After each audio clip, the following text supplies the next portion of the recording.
Hey guys, so we are just leaving Belize today, and it was such a very humbling experience to go here today. So immediately we noticed that there are some vendors that are very, pushy compared to when we went to Mexico, but once we got out of that locally, the tourist trap area, we went to a local part of the town, which is very interesting. No one was really pushy or asking us to buy anything. It was very just like, the locals there. We got upstairs, but 6 white guys walking on Belizean area. All black. All black, pretty much, with, a giant camera guy following us around. Hey. It's a big camera. Oh, a big camera. Following us around. You get, people staring, but it was pretty nice, Big guy with the big camera.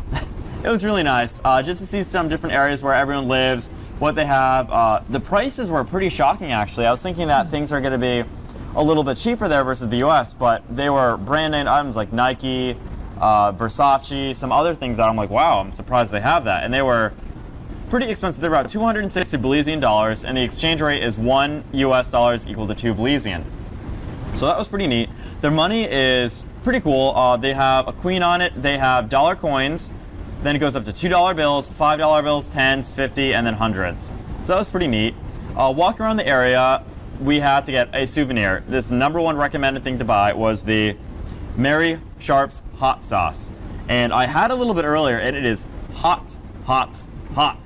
I'm not trying to. So it says comatose heat level habanero pepper sauce. Let me read you the warning label. Keep out of reach of children. Avoid contact with eyes or skin. Got water? Do not play tricks with the weak or elderly with the sauce. For connoisseurs of extreme heat and quality sauces only. All others, beware. Then I got a mild sauce. So I'll be trying that later. I'm just going to be slathering it all on my meal. So what did you guys think of the city, Jason? I actually liked it a lot. Actually, going into the city after our excursion was nice because actually we wanted to go into the city and wanted to meet the people. It reminded me of like South Chicago or Detroit or like North Minneapolis. If you guys actually know those parts of the cities, it's more of a riff-raffy kind of a rundown area. But again, though, the rundown areas are the best places to go because the people are somewhat friendlier. They actually want to talk to you, but we did have some of the people who kept on trying to sell us some illegal substances. But overall, we actually like the experience over there. I bought actually 2 sodas for under $2. So yeah. Nice. $2 American or Belizean? American, actually. It's like $1.25. It was $1.25 Belizean. Yeah. So that's 75 cents US. Yeah. So two of them left. Now, what about the store you went into to buy those? The store actually was like a normal store, but behind, but when you first walk in, is a metal cage. So behind the cage. So behind the cage, there actually was this lady and this husband, and I said, "Hey, can I buy something?" She said, "Sure." And they actually did also laundry there too, so you actually would have to put your laundry through that hole as well. So they did all their transactions through that one little hole. So every convenience store I walked by was the same way. Yes. Most of it was just there for safety reasons because when you usually have a place that is poverty-stricken, there is going to be higher crime rates just because money isn't going to be, in great excess to everyone else. Tourism is going to be very, their main source of income. Their main export is actually oranges, Florida navel oranges. I know, that was pretty surprising, right? Valencian oranges. Florida imports them. So really? The oranges are pretty much 50% Belize and 50% Florida. Yep. So that was pretty cool. They also export a lot of sugarcane as well. We were talking about different snake species and spiders and other things on our tour this morning, which was what, Jeff? What did we do this morning? The cave tubing inside of a dark cave where there was no bats at all. There was bats. So what else did we do in this cave? Was it cold? No, to me it was cold at first, but then after you sit in the water for a little bit, kind of like feels. So what, you start out like in the beginning and you just... Well, we started out at first, we walked... Why didn't you take us through the whole... Yeah. That's what I'm doing right now. At first we rode like a bus to the area where we needed to get off. Hour-and-a-half ride. Which we... It was like nice. It was like a terminal bus, like Coach bus. Back to like everything. It's like a terminal bus, pretty much back in like at the house in Florida. It was cold. I had to wear a blanket. I was cold on this bus. It was like cranked up AC. My drink was about to turn to ice. Blanket on the bus. But as we got on the bus, we get we drive an hour and a half to the area, going around, pretty much touring the place, which I video shot some of it on my phone. And then we get to the stop. We get on this like school bus that looks like an ice cream flavor, different flavor color.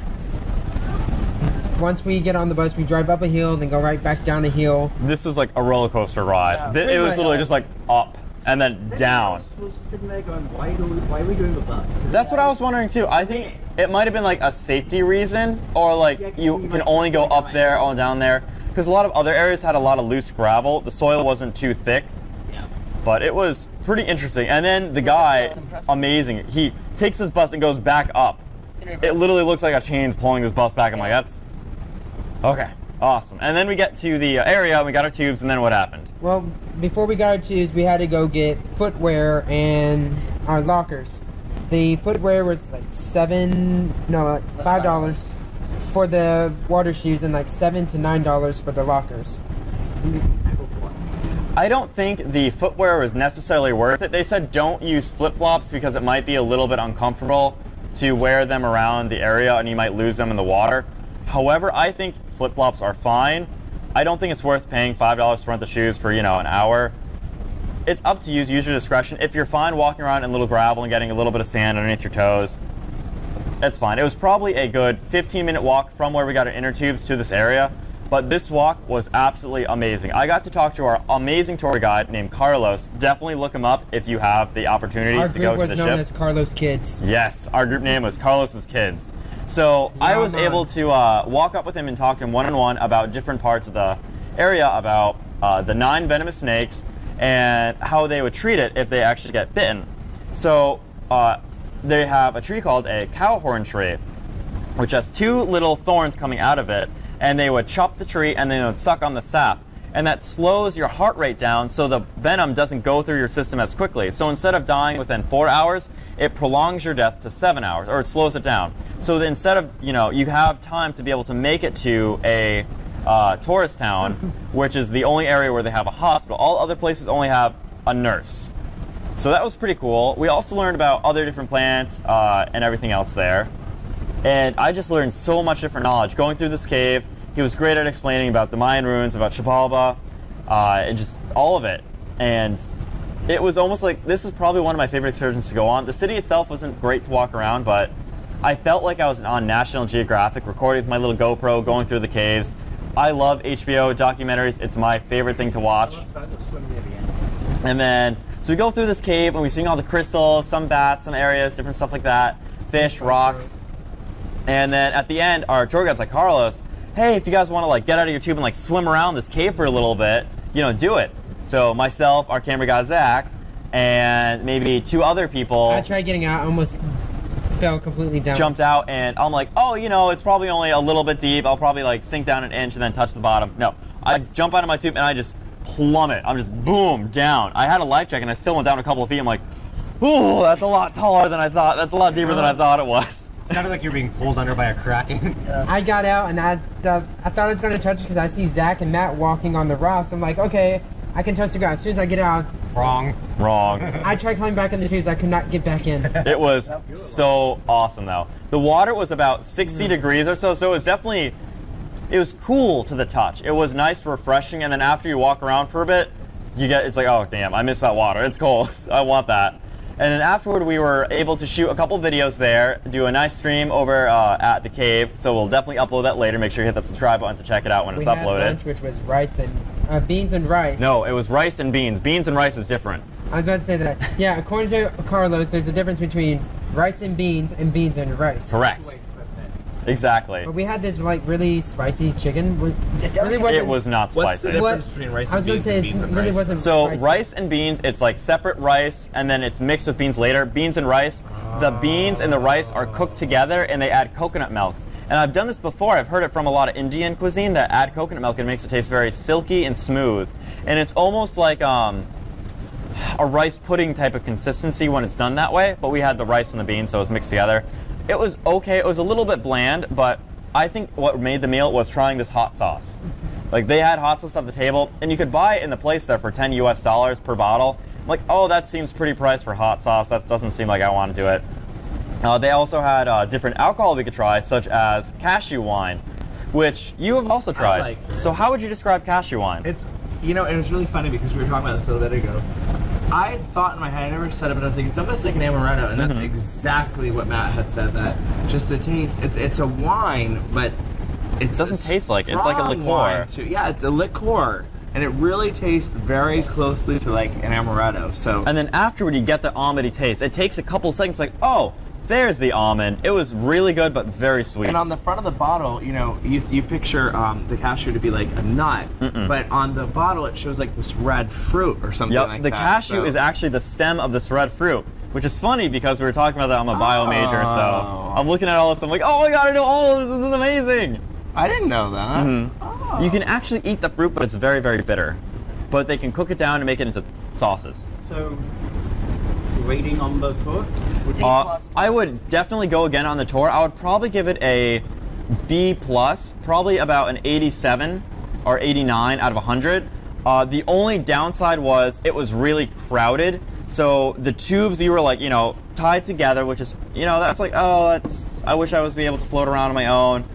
Our tour guide definitely brought it up a lot though, because he stopped and he like took us to these little areas. Like there were some subdivisions where you can like kind of kick over, and he pushed us underneath these waterfalls. And it was cool just to touch the limestone because it's all smooth and it felt almost like, how would you guys describe that feeling if you touched the rocks? I felt like a lizard's back. One thing I noticed, you have to repeat it. Yep. One thing I noticed is the lack of algae. Usually when you got one road like that. So one thing Zach noticed, our producer, wave your hand again, a wonderful camera guy, noticed was that there's a lack of algae there. So if I remember correctly, a lot of limestone caves have a lot of high calcium deposits, which algae can't grow. Also, you're in a cave, so there's not going to be light. And algae is photosynthetic, so no light, no plants. However, when we went to this one little enclave, it was absolutely amazing. You know, it's all dark, dark, dark, and then you get to around this one corner, and it's open, bright, and there's trees and everything growing up, and it was absolutely stunning. It's like, holy crap, this is awesome. It was so cool looking. I would definitely go do this again, but I think what really made it for me was the tour guide. Carlos had so much enthusiasm, so much fun, excitement. He had so much knowledge to share. I loved it. I thought it was really great. Zach, what did you think about it?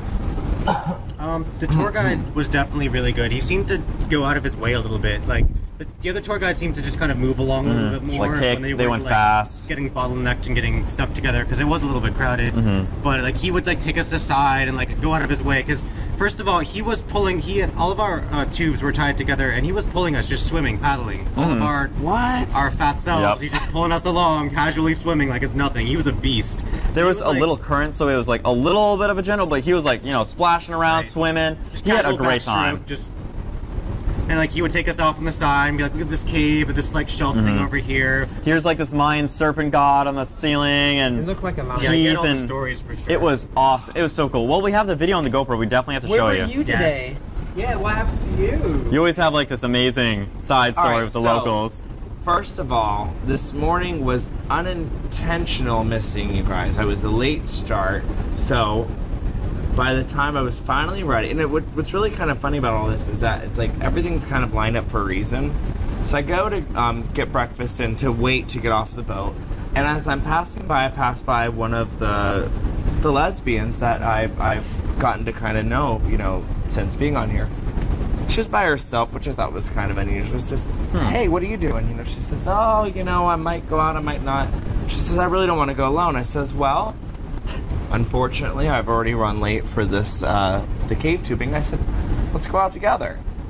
We get out on the island, and it was kind of crazy because all the other places I went to, I didn't have any issues going right up to an ATM, pulling the money out, getting their currency, whatever.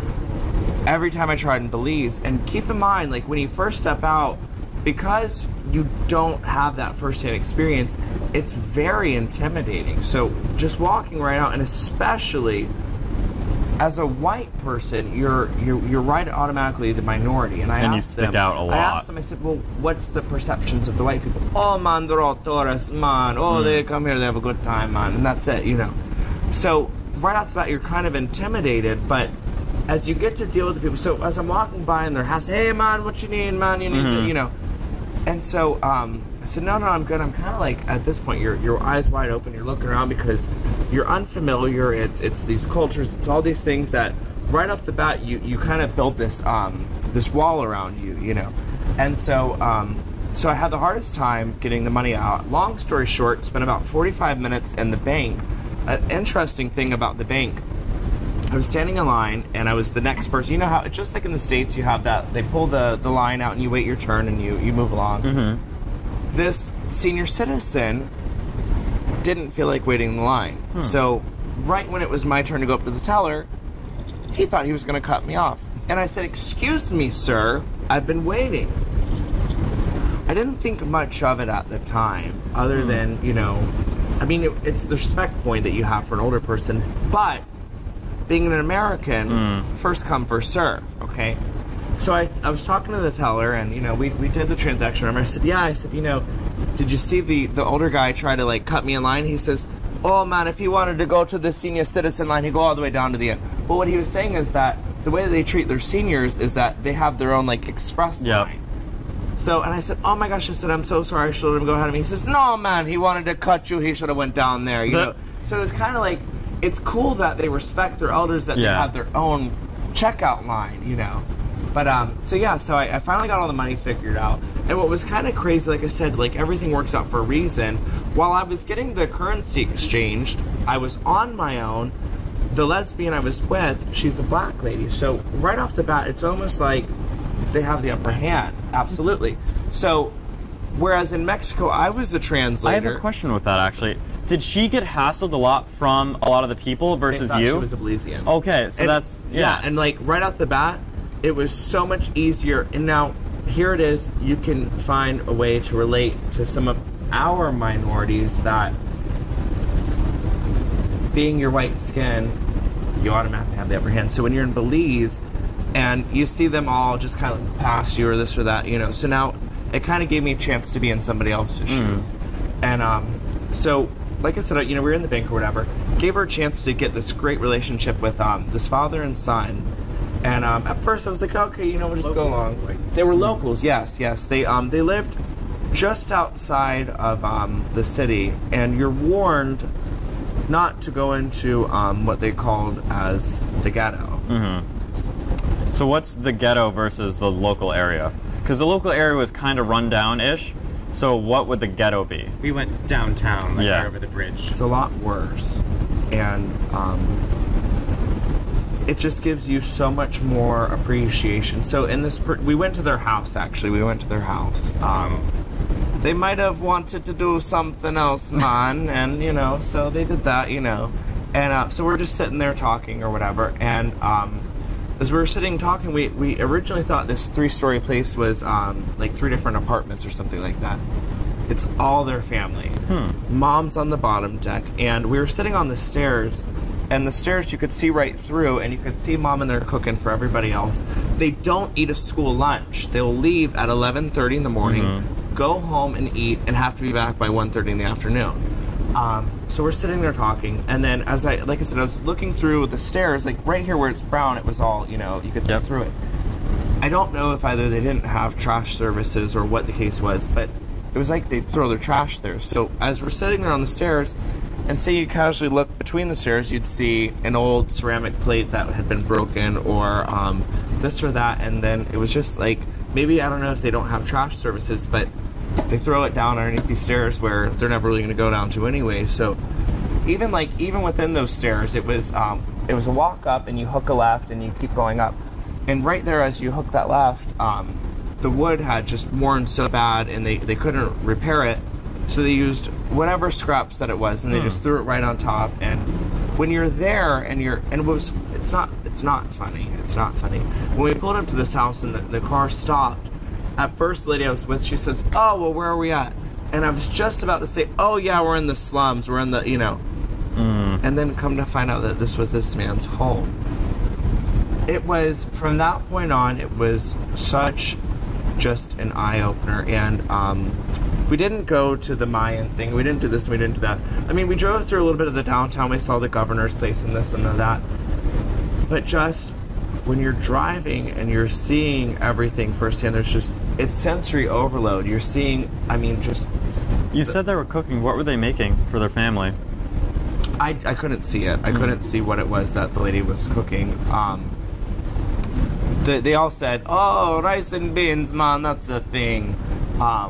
So we got done with our tour, and we go back into this bar, and I said, well, is Belize a little bit dangerous? He says, it's only dangerous if you go into these bars and you start flashing your money, then, and you can understand why these people hustle so much, because so little they have, and when you categorize all Americans are rich Americans, you know, you can understand that it's fight or flight, and in comparison to them, we're wealthy beyond measure. I mean, even I drive a 25-year-old car. I split rent with somebody else.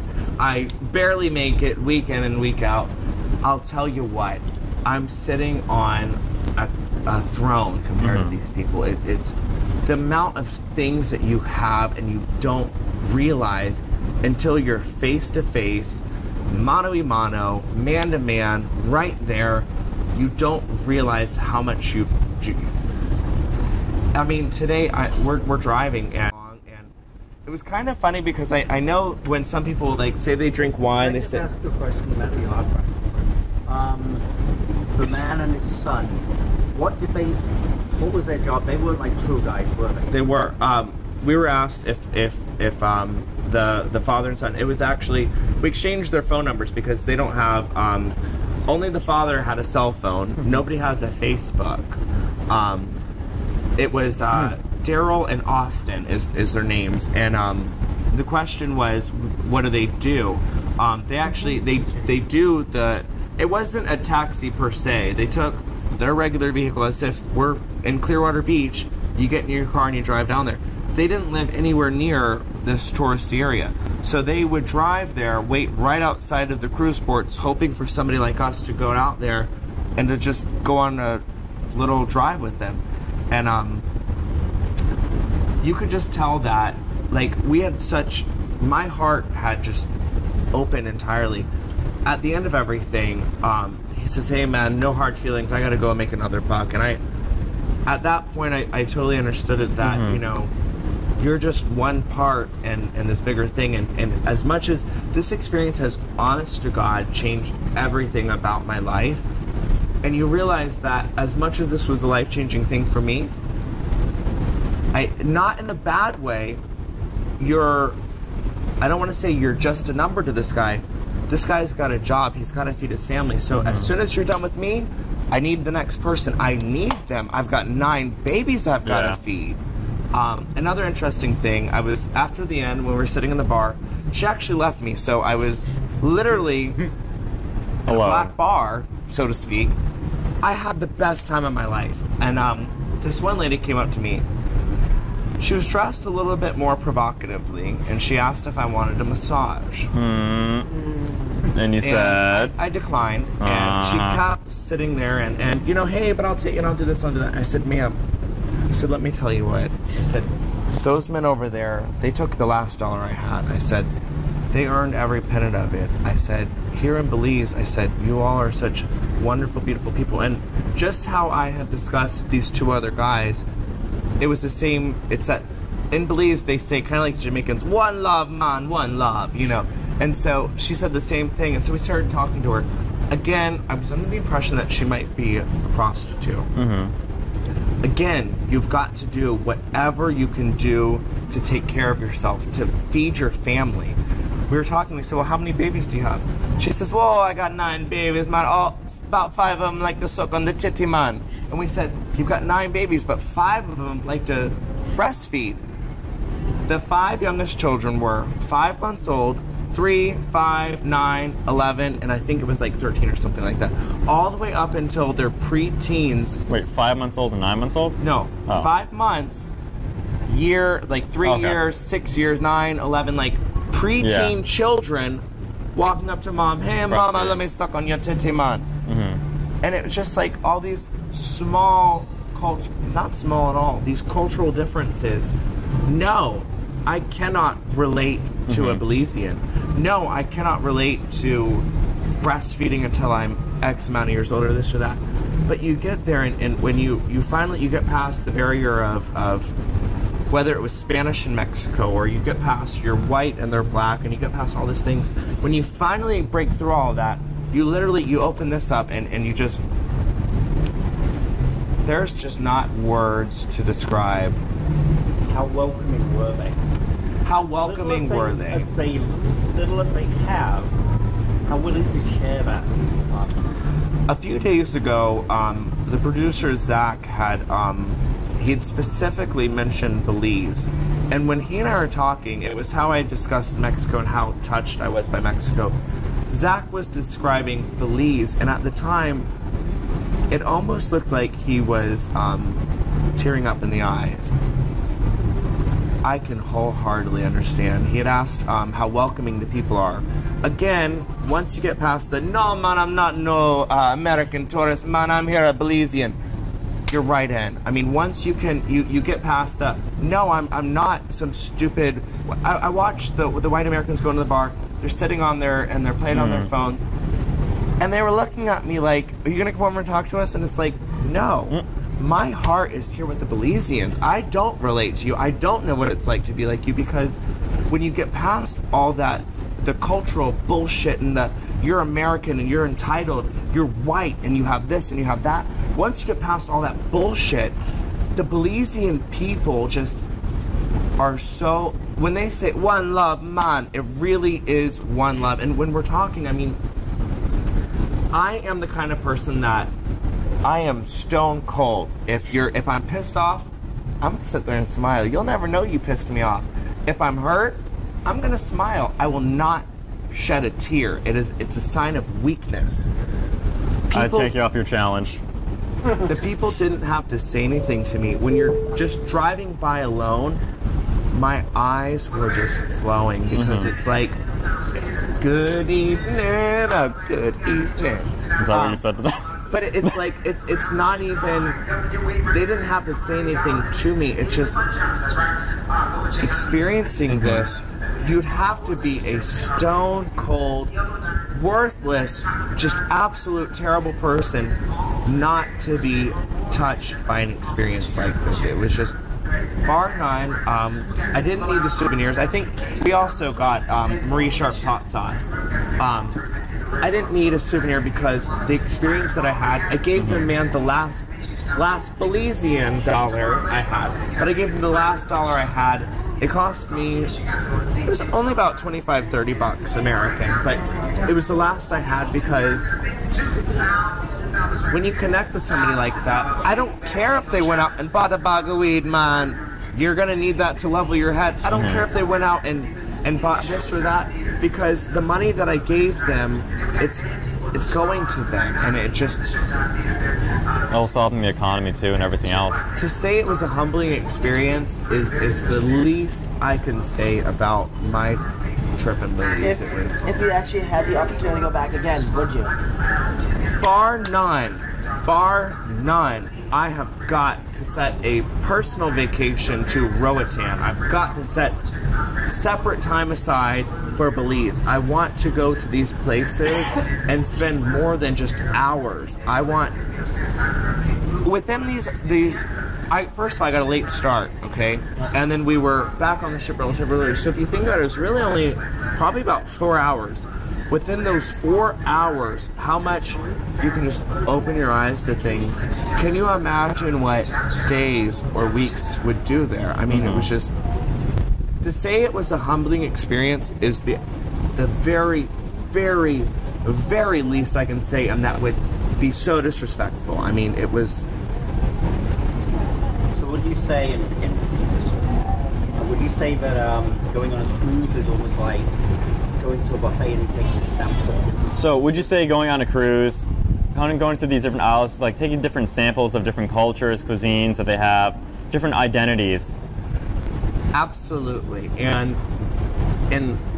it's like that, but 10 times more so. Instead of just getting a little bit of beans and rice, man, you get this whole plate, and you're out there, and you're literally your feet are just as dirty as theirs are, and you know, it just, when you're, I mean, don't get me wrong, I wanted to do the tubing and I wanted to do this and that, and these are wonderful things. To me, I want to get out and I want to know what your life is like. And in doing so, it gives just so much more appreciation for these little things that you have. The electric, how the wires were in Roatan yesterday. They used a 2-liter Coke bottle to tie their wires together, and literally I only noticed it because the Coke bottle bopped me on the top of my head. You don't realize when you're back in the States and you've got your perfect wooden thing and it's got its 3 wires. You don't realize in Roatan that they split one wire this way and one wire that way, and by the time it finally gets down, they've got to use that Coke bottle to tie it all together so it doesn't bop you on your head. It's those little things that you're just so much more appreciative for. Jen, do you think we have it more as a luxury in the States, in Belize, in Roatan, stuff like that? To say it's a luxury, we are absolutely treated like royal. Not even treated, it's demanded, actually. It really is. I'm American. And I said to the guy, I said when we were in the bar at the end, I sat there talking with, he was the postal service worker. His name was, oh God, David, man, I'm David. So David, you know, we were sitting there talking, I said, well, I think my friends are probably coming back. I said, can I carry my beer outside? And he says, oh yeah, man, go right outside with your beer. And I said, oh, okay. I said, well, back in the States, I said, we're not allowed to walk outside with an open container. He says, oh no, here you're allowed to, you're American, you can do whatever you want. And it's just like, something like that, even in your country, I have the Trump card. Don't say Trump, that's a bad name right now. So how does it feel going from that today and coming back to this? Night and day. Yeah. Completely different. This glorious floating hotel. It's weird. It's so weird just to be able to go from like really slum area where the buildings itself, you feel nervous walking into them just because of the structural integrity, and just being to like convenience stores that are all barred up, where it's almost like you're at a really high security bank making transactions with this little slot. It's like, oh wow, am I in a bad neighborhood? Well, you know, if you're in a lot of security like that versus, you know, walk around, you could be drunk, fall asleep, lose your wallet. Zach lost his wallet, we found it. If we lost the wallet there, probably never ever gonna see it again. It's just very different, like almost a culture shock being able to go from this, and once we left that tourist area, everything was different. Entirely different. We saw everyone walking through schools.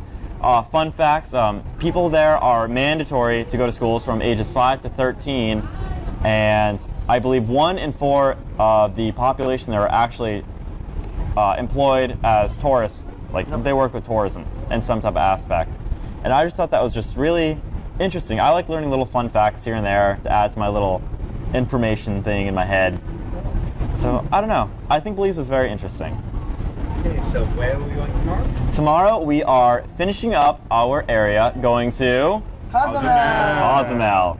I have been saving up most of my money to do a lot of haggling. I'm going to have a lot of weird items to come back tomorrow, guys. So make sure you stay tuned, hit that subscribe button, get live updates, streaming, notifications, and everything else. Right now, we're about to get ready to go to dinner, and we're going to have some of this wonderful hot sauce. If you don't see us tomorrow, we are probably going to be in a heat-induced coma because that warning label says comatose heat level. So guys, we'll see you later. Bye.